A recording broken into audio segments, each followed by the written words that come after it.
Hi, everybody. I'm Lauren Simonetti. Thanks for having everybody here. So this panel is about this time in our nation when most of the hot button issues are obviously polarized, they're politicized. And it can be rare, therefore refreshing, to find not only issues, but also solutions that both sides can embrace, can come together. Next gen geothermal is that issue. It's largely avoided polarization. It's naturally bipartisan. And that's what we're going to explore today, if and how we can keep it that way for progress. Some are attracted to the technology and the buzzwords that go with it. Let's use words like resilience, energy security, energy independence. Others are motivated by clean, limitless energy, renewable, small footprint. And we use the state of Texas as an example. Last year, geothermal legislation passed in both the Texas House and Texas Senate with just one no vote. That's pretty remarkable. So the question we'll explore today is that nonpartisanship unique to Texas? Can it be expanded to other states? And more importantly, can it be expanded at the federal level? So we're going to explore that with the panel today. They just got an introduction, but we're going to give them some time, 3 minutes each, to introduce themselves. Brian Regley, we'll start with you, the Executive Director of Critical Investments in the state of Pennsylvania with Governor Josh Shapiro. Yes, indeed, and thank you for giving me a couple minutes today. So my job is to oversee the Infrastructure Investment and Jobs Act and the Inflation Reduction Act for the Commonwealth of Pennsylvania. For those who follow how the White House rolled those events out, I kind of have a combination of Mitch Landrieu and John Podesta's portfolio. I'm here today to talk about some of our energy policies and how they coincide with the work that you're all doing here and how excited we are in Pennsylvania to see the geothermal revolution come to the Keystone State. Okay, and next up we have Chris Murray. He's the Senior Advisor to the United States Air Force Office of Energy Assurance. Chris Murray, Senior Advisor to the Chief Technology Officer who just arrived in the Geothermal House. Welcome, Dr. Hartman. At the Air Force Office of Energy Assurance, our mission worldwide is to make sure that all of our installations have energy whenever they need them. Because if the grid goes down, we go down. And as you know, if you want to have a mission continue, you got to have the lights on. So that's our job. And I'll turn it over to the next person. Nidhi Carr, Senior Vice President of Policy at CEBA, the Clean Energy Buyers Alliance. Sure. Hi. Thank you for having me today. We're actually, I think now, the Clean Energy Buyers Association. Is what we go by, CEBA. So we represent over 400 member companies who are seeking a carbon-free electric system. It's a variety of service providers, corporate energy buyers. And over the last 10 years, they have procured or contracted for 84 gigawatts of clean energy, and that's all voluntary procurement. That gives you a sense of the amount of impact this group of companies has. And the last thing I'd note is they have a $15 trillion market cap. Again, just a testament to, I think, the level of impact these companies have and an interest they have in moving the needle on clean energy procurement. Okay, and last but not least, Heather Ream, the President of the Citizens for Responsible Energy Solutions. Thank you, Lauren. It's great to be here. So Citizens for Responsible Energy Solutions, known as CRESS, is a right-of-center organization based in Washington, D.C. We engage Republicans primarily at the federal level to support, in the name of passing policies that support climate change, so to reduce emissions. So of course, being here and talking about technologies like geothermal is exciting. We're talking also about the balance between Republicans and Democrats. The speakers before talking about how hard it can be. I think my team and I live and breathe that every day. So I'm looking forward to the conversation. And we have Brian as your counter, and we will get started with the question component of all of this. Brian, I begin with you. Key aid to a prominent Democrat, Governor Josh Shapiro in the swing state of Pennsylvania, also an energy state. Why are you focusing on geothermal specifically? So, our governor gets up every day, he likes to say, and thinks about 3 letters, GSD. Am I allowed to curse here? Is that permitted? Absolutely. Am I allowed to say, get shit done? right? What is the shit that we can get done in Pennsylvania? The reality is this: Pennsylvania, to your point, is a state that has very strong Republican and very strong Democratic roots. And you can't get anything done in Pennsylvania, or frankly, any place in the United States, if you're doing it right, by just having one community of people make the decisions on the things that need to happen. So it's not even about bipartisanship. It's not about one or two people on both sides. It's about cross-partisanship. You're going to have to get a majority of the people in the Republican Party and a majority of the people in the Democratic Party to do anything in the Commonwealth of Pennsylvania and frankly in the United States. So when we talk about getting shit done in Pennsylvania, we think about what is possible, what are the constituencies that can build strong energy policy. And historically, Pennsylvania has gotten its energy from the earth more than it has from the sky. Since the 1870s, the 1880s, the 1890s, we have been using geologists and we have been involved in revolutions in oil and in natural gas, and we embrace that. So the challenge for us is this: how do we work constructively with the natural gas industry and with the geothermal community and with the renewable community so that we can create these crossover projects? We have had a tremendous partnership with CNX Resources, which is one of our leading natural gas companies in the Commonwealth of Pennsylvania, both in terms of safety and security as well as exploiting geothermal resources. Those are the kinds of partnerships that we're trying to build in the Commonwealth of Pennsylvania. And although we don't have the geothermal gradient of Utah or Nevada, we have already found substantial heat reserves in the Commonwealth of Pennsylvania in Utica Shale. We have more interconnection resources in Pennsylvania because of our historic capacity as an energy supplier, the second largest exporter of energy in the United States, the Commonwealth of Pennsylvania. And we have the workforce, and that's the most important part. We have the workforce that understands how to deliver the projects that are being talked about in this room today. So that's the reason why geothermal is an important part of the governor's energy strategy, why he talks about it publicly in the events, and why it's embodied in the energy strategy he announced last March and April that we're hoping to get through our legislature. Yeah, and I like the jobs angle there, restoring jobs, perhaps creating new jobs. Heather, let's turn it to you. You've worked for years with Republicans on these same issues. How do they perceive geothermal? Geothermal has been around for a long time, just in general. So I think it's been kind of in the middle. It's been not necessarily partisan. Now, talking about the advanced and enhanced technologies, I think is going to be really exciting. I think it's thinking about how we can remove the politics out of this it's very, very possible. There's bipartisan bills, actually were some of them considered today and yesterday in the House of Representatives, talking about getting permitting reform, streamlining so we can actually get to getting the energy that we need. I think there's the other parts I think that are exciting is thinking about the transition from oil and gas over to geothermal, the same types of equipment, the same kind of workforce. And if you're thinking about lowering emissions, lowering the workforce for oil and gas and transitioning over to geothermal, I think we're on to something. So these are messages that we want to bring into Washington to really create that being able to work across the party lines. And geothermal might actually be the technology that gets it, that GSD, over the finish line? Well, a girl can dream. A girl can dream. Let me bring in Nidhi here. What role can geothermal play in emerging needs like, actually, you know what? That was my artificial intelligence question, but I want to save it for the next round of questions. Let me move up a bit. It's because I can't see. We need some geothermal in here to get the lights on a little bit brighter, because I can barely read my own notes. This is your question. Nidhi, you represent a wide array of businesses that are all looking for clean energy. What can your members do to keep this nonpartisan? Because even in my space, it's nearly impossible to keep any issue bipartisan or nonpartisan or cross-partisan or whatever you called it these days. How do you do it? What do you tell your members? Yeah, I mean, what I would say is education for policymakers and decision makers is absolutely key. You know, Heather is alluding to this in her prior comments. Geothermal's been around for a long time. It is, we're seeing advances and advancements to the technology, but we're also seeing other innovative technologies like advanced nuclear, advanced modular reactors, SMRs, AMRs. We're seeing the possibility of carbon capture and sequestration.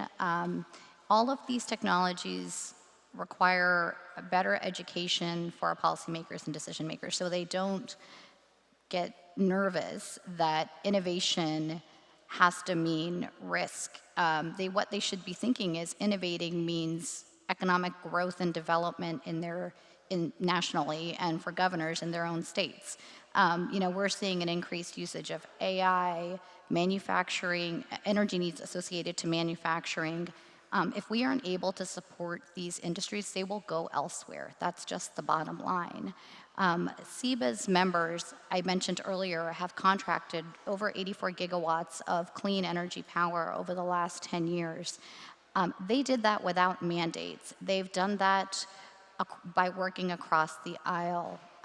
These voluntary commitments that these corporate buyers, energy service providers, and developers have done, has been on their own accord. You've probably seen some of the recent announcements in the South. Georgia Power has agreed to adopt a program called Bring Your Own Clean Energy to support commercial and industrial customers. You saw the very large announcement on Friday in New York with Microsoft and 3 Mile Island reopening, and Google recently, it took 2 years, but they were able to bring a deal to fruition between NV Energy and Fervo for advanced geothermal in the state of Nevada. And I think what that is a testament to is that nationally and in states with very differing political sort of attributes, we are seeing a desire for clean, firm energy by some of the largest energy users in the US and even globally. In this all-of-the-above energy approach, does geothermal stand out as perhaps being the best option or the option that more people can align around? I think the reality is when we look at getting to what, the carbon emission reductions we need to achieve and the finite window we have to do it and the increased load that we are starting to see because of the different industries I mentioned, along with general electrification, electric vehicles, et cetera, we are going to need multiple forms of advanced clean energy technologies. And advanced geothermal has a very bright future if we can keep it a nonpartisan issue. Chris, from your perch at the Air Force, and I was joking, I was like, but geothermal comes from like under my feet and you're above my head. You laughed. You said we have to secure all of it. It's national security. How do you read the politics of geothermal from the Air Force perspective, from the military perspective? It's easy. We don't worry about whether it's red or blue as the commander-in-chief. We worry about the red, white, and blue. It's about the national security. For us, geothermal is a national security imperative. Geothermal energy is actually our #1 energy innovation priority. And you might ask why. We have, as you kind of noted, we're in the air, but we're also on land, we're in space, we're in cyberspace. Our missions span the globe, and our missions require electricity. And if electricity goes down, we can't continue our mission. In fact, energy resilience, making sure that we have access to energy so our mission can continue, is so important that Congress has mandated that we get 99.9% energy resilience for all of our critical loads at all of our bases across the world. That's a lot of energy that we need on tap. And the great thing about cutting-edge new geothermal technologies is it holds the promise, as we all know, of it could be geothermal anywhere. It could be beneath our feet. And for us, beneath our feet takes on added importance. That means it is also an energy infrastructure that is buried miles deep, that is hardened from attack, from bad guys who might want to do things and who are determined to do things against us. It also means we don't have to worry about supply chain issues of shipping stuff from overseas here to the US. And that also cuts down costs. So it is so important for us that, like I mentioned, it is our #1 priority, and we are open for business. We are interested in working with everyone in this room who has an idea about how they want to get geothermal off the ground, because, just to wrap up the question, it's not about the red, white, and blue, it's about national security for our country, and geothermal is a way that we are going to get there, and that's the Air Force's goal. Okay. Energy security is national security. let's do a round two. Brian, again, I begin with you. You're in the, I'll call it the purple state of Pennsylvania. What have you learned and been able to accomplish in Pennsylvania that can be a template for other states, but also at the federal level? So one of the value propositions we've not talked about today is the fact that the capital investments that can be made in geothermal systems and other alternative energy systems are supposed to be accretive to the bottom line of the organization that makes the investment. And the extent to which you can be capital efficient and use capital investments already made and deploy that capital wisely and mix in things like the tax credits from the Inflation Reduction Act, what you're doing is basically reducing the operating cost of the institutions you work with. So think of it this way. When we drill in the Commonwealth of Pennsylvania, we're drilling into the Utica Shale. We're going down 10,000 feet. We're releasing natural gas. We're using the natural gas. In past years, you would also have pressure that had to be released as part of that, and the geologists in the room understand this. I don't understand geology well enough to know, except that I've had geologists explain this to me on a well pad, right? That pressure can turn a turbine. Why are you wasting the pressure? There's heat at the bottom of all these wells, in some cases in excess of 250, 300 degrees. It's not the heat that you're going to have in Utah, but it is enough heat to create steam. Why are we wasting those resources? You've already made the capital investment in drilling the wells. Why can't we reuse those wells? And I know the DOE has focused on this. In Pennsylvania, we're trying to make it real. What does that require? That requires us to look at proximate off-takers. So now you're talking about data centers. Now you're talking about industrial concerns. Now you're talking about governments that also have the opportunity to make capital investments under the Inflation Reduction Act and receive checks back from the U.S. Department of Treasury for direct pay. So in all of these circumstances, we can collectively look at these capital investments, take the infrastructure we've already built historically over the last 100 years, reinvest in it, and create opportunities to reduce costs and improve performance. And ultimately, that's how you get shit done in Pennsylvania. Now, how that works in other states, it kind of depends, right? Mm-hmm. We have a broad historical energy legacy in Pennsylvania in the Appalachian Mountains. Certainly, that stretches throughout a number of neighboring states. And we have the good fortune of having good relationships with our colleagues in West Virginia and in Tennessee and in New York and other states where this approach is being discussed. But the challenge is getting it done. We have 300,000 abandoned oil and gas wells in the Commonwealth of Pennsylvania. That's a liability. I look at that as an opportunity. We could have theoretically some of the largest geothermal energy storage resources in the Commonwealth of Pennsylvania if we work together to turn those liabilities into performing assets. Those are the kinds of things I think we're learning in Pennsylvania that I hope translate to other states. Not to put you on the spot, but if you took those 300,000 abandoned wells in Pennsylvania and you converted them to geothermal, how many homes could that power? We don't know yet. That's part of the challenge, right? Because Pennsylvania's energy regulations come from the late 1800s, and that's not the fault of Republicans or Democrats, that's just historical legacy. You know, Texas created most of its regulations after the EPA was created. We did it long before. Unfortunately, in Pennsylvania, many companies have as a business model, hey, it's $5,000 to bond a well, I'm just gonna turn it back over to the state. We have very little data about many of those wells, and right now, thanks to the Infrastructure Investment and Jobs Act, we have $423 million to start plugging those wells because they all emit methane. Each well requires $90,000 to plug and pour concrete down it. I don't know how many of them have enough heat. I don't know how many of them have enough geological storage. We don't know. So the opportunity here is, do we need to spend $90,000 on a sunk cost that isn't going to go anyplace? Or are there business development opportunities out there that we should be exploring? That's what my office does, that's what my governor has asked us to do, and that's what getting shit done means in Pennsylvania. Heather, I'll let you respond to that and take it from there. Just some observations I appreciate. I love get shit done too.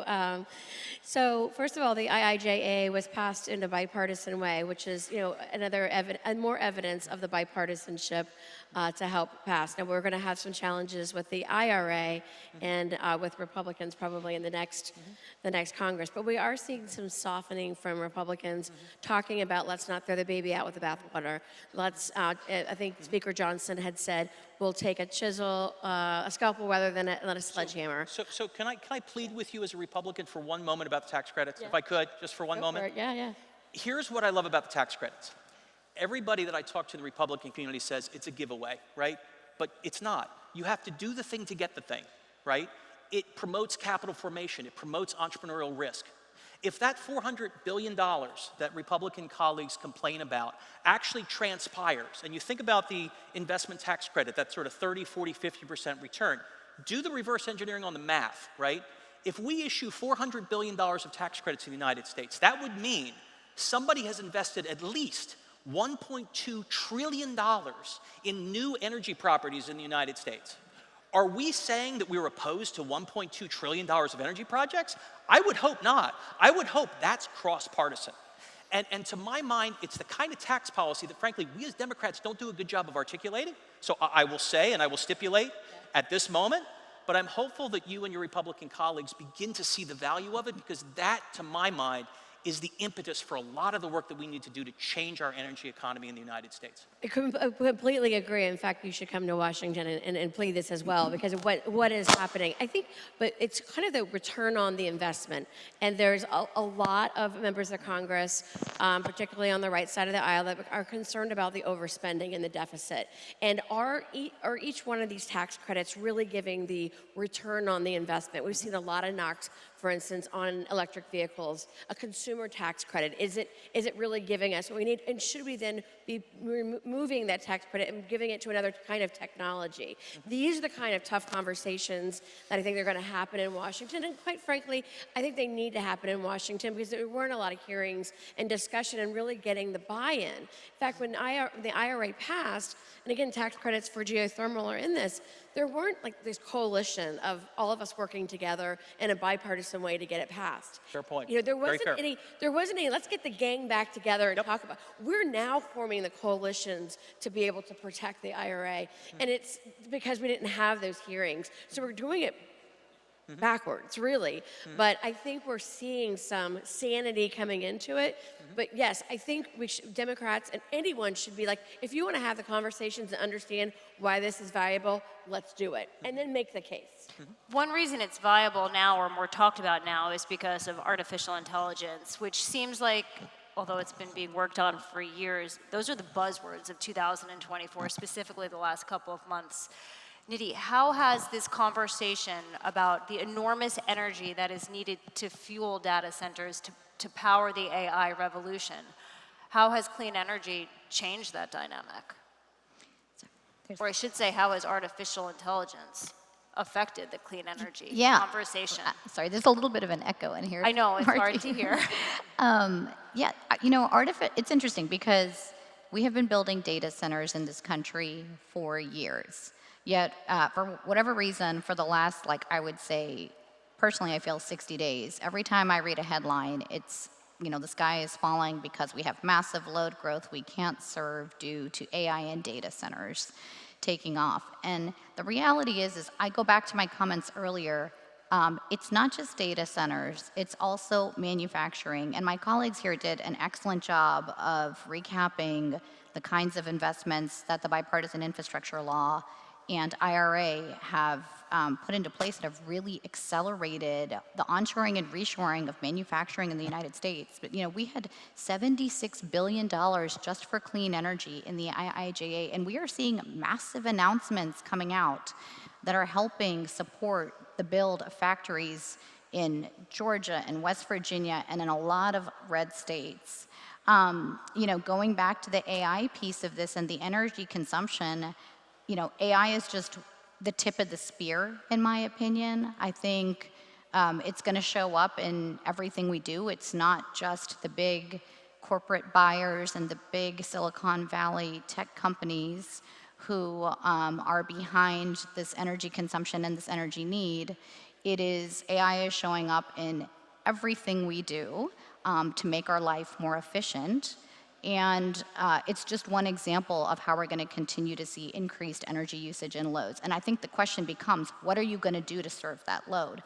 You can't be like a utility in Virginia who says, we're not going to build, we're not going to allow any more data centers to be built. Like we can't just shut the thing down. We can't have regulators say, we're going to take a pause or we're going to put our head in the sand because we want the dust to settle before we figure out how to serve this additional load. We need to figure out solutions in the interim now. The deals I mentioned earlier are perfect examples of how utilities and corporate buyers are working together, along with the support of regulators, to find new pathways to commercialize innovative technologies more quickly without risk to ratepayers and customers, because corporate buyers are willing to take that risk to help the advancement of clean energy technologies, so they can also have the benefit of clean, firm, reliable resources.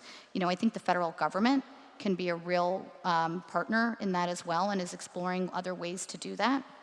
So, you know, that's probably a more robust answer than you were looking for, but I do really think that it's, this conversation has to be much larger than AI, and it also we have to reframe the dialogue. It shouldn't be that the sky is falling. It should be, we have this economic opportunity. We have these amazing financial mechanisms that have come into place that are going to help accelerate the kind of clean, firm resources we need, so we can have America first, American innovation, and American manufacturing all over again, and the reindustrialization, frankly, of the US. And we should take advantage of that right now.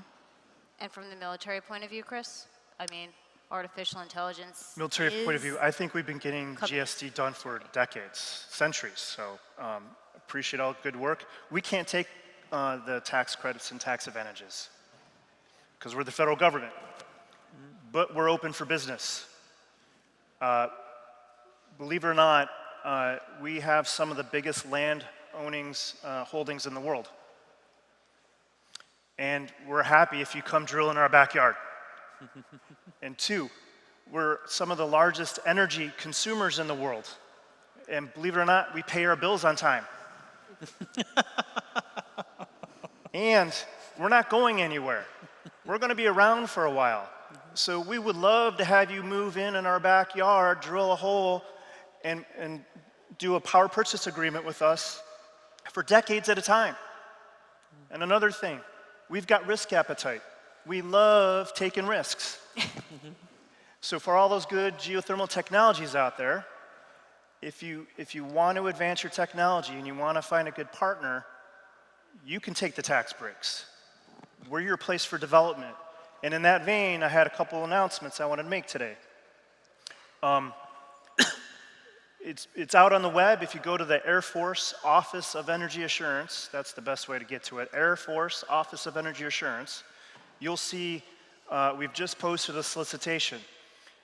We want geothermal technology companies who are out there to send us, get this, a 5-minute video. We're going to make it as easy as possible to work with us. If we like your video and if we can qualify you, we'll check the box of competition. We'll be able to throw the lawyers out of the room and then have a real conversation about the art of the possible, about where you want to build on our bases across the world. So check that out. Second announcement. I'm not just saying this, we're committed to this. We also have teamed up with Sage Geosystems. And as you know, they have some of the cutting edge technology, and we help them raise millions of dollars.